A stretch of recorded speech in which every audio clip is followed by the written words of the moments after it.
Hello, I'm going to go over how to release some of the fascial adhesions and hydrate the tissue and loosen things up on the side of the rib cage. So we have the serratus muscle.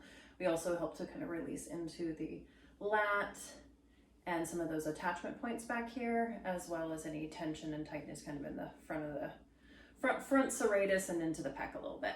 So we're going to use a foam roller. This can be moderately discomfortable and sometimes discomfortable. I don't know if that's a word.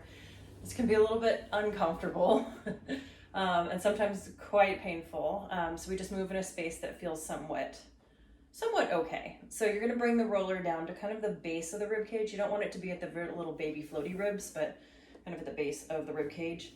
And that's where you want the roller to hit. And then you can take the other arm and just kind of prop your head up on it. And that way you're not straining your neck. Knees are bent comfortably. And just to know if it's in the right spot, when you tip your rib cage back or you rotate backwards, the roller should hit right under the shoulder blade. And then we just want to rock forward and back. So if it's hitting on the shoulder blade, just bring it down a tad. And it shouldn't feel like it's on the squishy tiny ribs, but it should feel kind of uncomfortable. If you are a bra wearer, it's kind of at the bra strap area as you rock forward and back.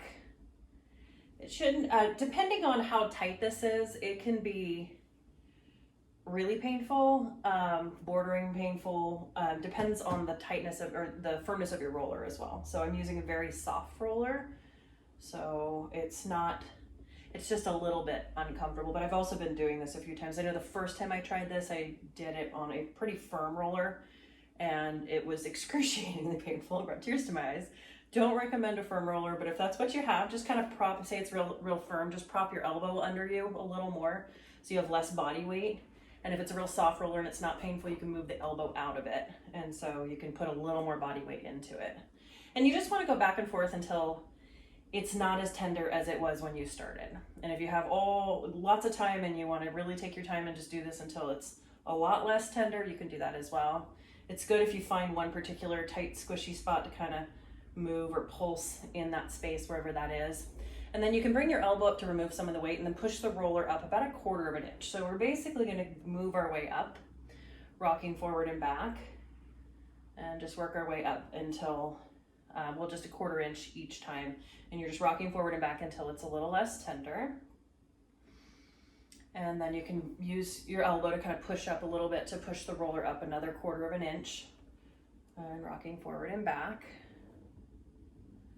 And you just want to make sure you don't start so low that it's on the bottom ribs are floaters, and they are breakable. They crack or break easily because they're floating. They're not grounded and connected to other bones. So just make sure you don't start too low.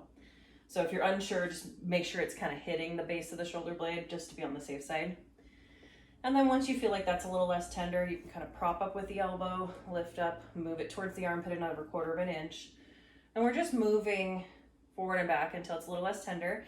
And for some people, you may find that down low is more tender. For some people, up high is more tender. It just depends on where your fascial adhesions are and where your tightness is. And maybe you have sore muscles. Maybe you're doing a lot of lat work or a lot of serratus work where you're working the muscles on the side of the rib cage.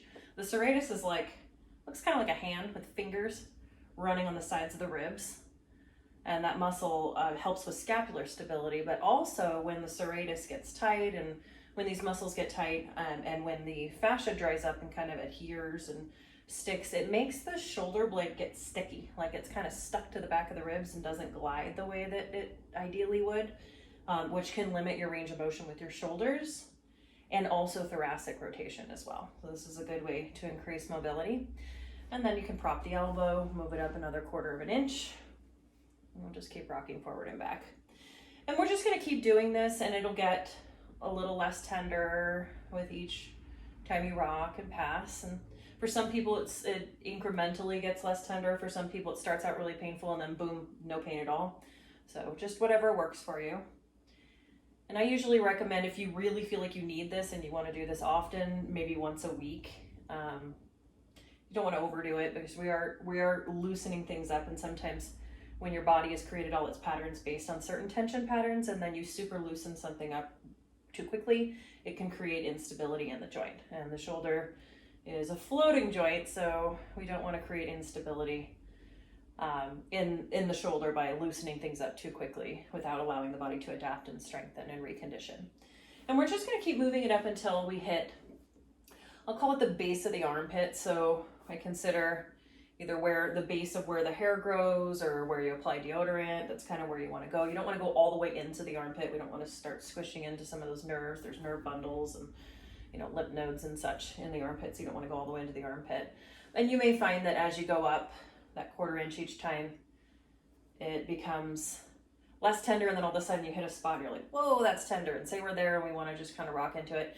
Now, if you have breast tissue you want to move out of the way, you can use the extra hand to kind of pull it out of the way.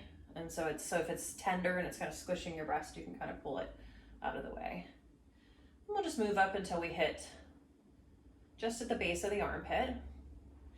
And then once that's less tender and you feel like you're there, we're going to come off the roller, just move it out of the way, and then lay yourself flat on your back and just see how it feels. You can turn your palms up and let your arms go out.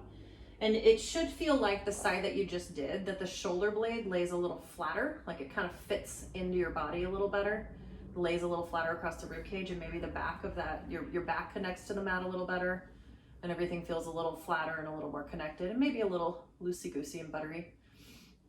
And then you should be able to feel the difference between the two sides. And then once you're done with that side, you'll do the other side, and then just keep working at it. And it's really cool to be able to see the difference in your scapular mobility, shoulder mobility, thoracic rotation after you've loosened those up. Have fun.